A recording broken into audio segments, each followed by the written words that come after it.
Pistons may have just punched their ticket to the conference finals. I'm not completely willing to count the Cavs out of this series just yet, but the big question for me is just what do they do in these upcoming games that they weren't able to do yesterday? Obviously, hitting more of their three-point shots would be a big one. They shot 36%, which is pretty passable. That's around league average. Come playoff time, that is a pretty good percentage.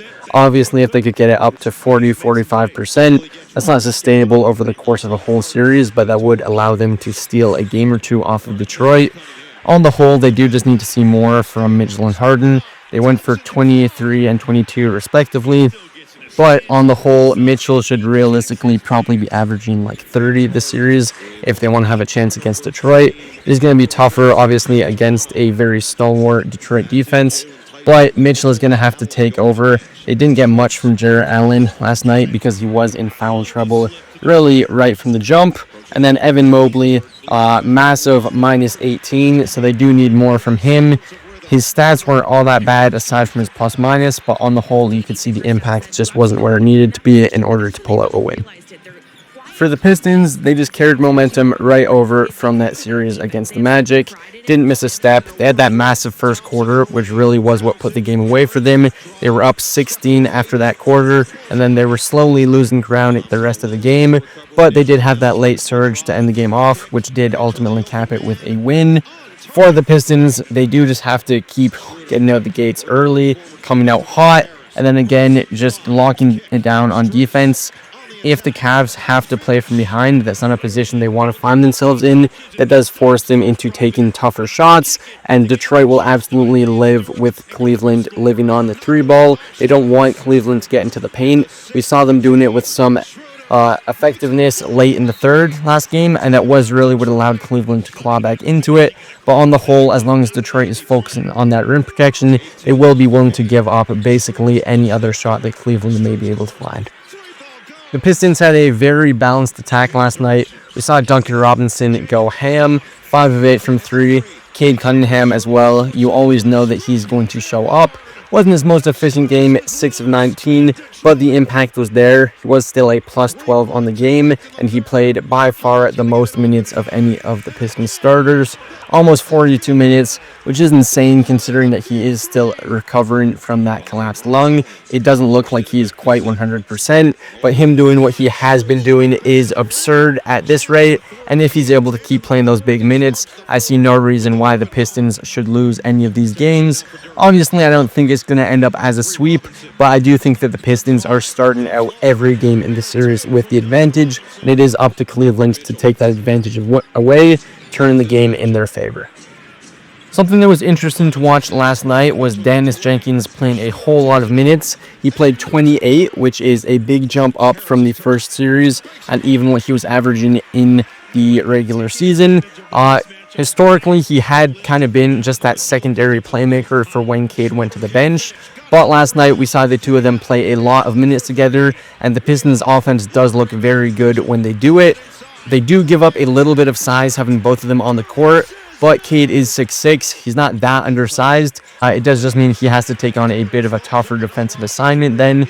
But that's all good because, again, the offensive impact just looks that good, and it does give the Pistons a much better look when it comes to generating offense. The whole offense isn't going to rely on Cade or sometimes Tobias Harris generating his own points in ISO.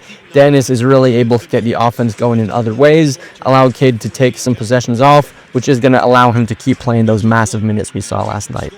Although he's the only Pistons starter with a negative plus-minus last night, I do want to point out that Ausar Thompson is just a demon on defense. This may be a controversial take. I'm not trying to fan the flames with this one, but I do think that he is the most complete defender in the league, top to bottom. Obviously, Wemby deserved Defensive Player of the Year this year. When it comes to defending the rim, there is no one better in the history of the league already, even though it's only Wemby's third season. We obviously saw him have those 12 blocks, even with a few of them being goaltending. But on the whole, Ausar is able to defend the rim at a very high clip as well, and he's able to extend out to the perimeter. He can live in the mid-range if that is where his defensive assignment is lying. He really just is able to fight over screens, go underneath him, and still catch back up to his guy. I do think that he is the most complete defender in the league, and it is just fun to watch him play. he makes it very difficult on whoever he's defending. It was mostly Mitchell and Harden last night, which was a big reason for them not quite getting up to the standard that I would have hoped to see if Cleveland was going to pull out a win. Another big positive we saw from Detroit last night was Jalen Duren with a double-double. Not quite up to his all-star level quite yet in terms of efficiency.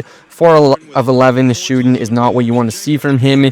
He is a very high percentage shooter usually because he is really only living at the rim, getting those dunks. But we did see those back-to-back-to-back dunks with Cade assisting, which is just a lethal connection for the Pistons. The Cavs did not have an answer for it late last night, and that was when Cleveland was making that run to get back into the game late. That did help the Pistons really put the game away. That Cade Duren connection is a very important one throughout the rest of this series. My feelings about how this series is going to go have not changed after watching Game 1. I do think it was a big win for the Pistons. It does help them assert themselves. Cleveland now has to win Game 2, otherwise going down 2-0 is going to be a very bad spot to find themselves in against a Pistons team that then would have won 5 games in a row.